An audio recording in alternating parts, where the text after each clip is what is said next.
Mainit-init na chismis. Nagdilulo ang isang aktres.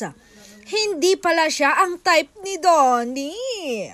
Umit kasi ang hinala na type niya raw ni aktor itong si babae na membro ng sikat na grupo. Pati rin ata ang babae ay nag-expect rin. Nagagawa ng hakbang si Master upang makuha siya, kaso loyal at faithful si aktor sa kanyang love team partner na nobya na nga niya ngayon. Sabi nga niya sa interview, simula raw nang nakilala niya ang aktres na si Bel Mariano, hindi na siya naging interesado sa iba.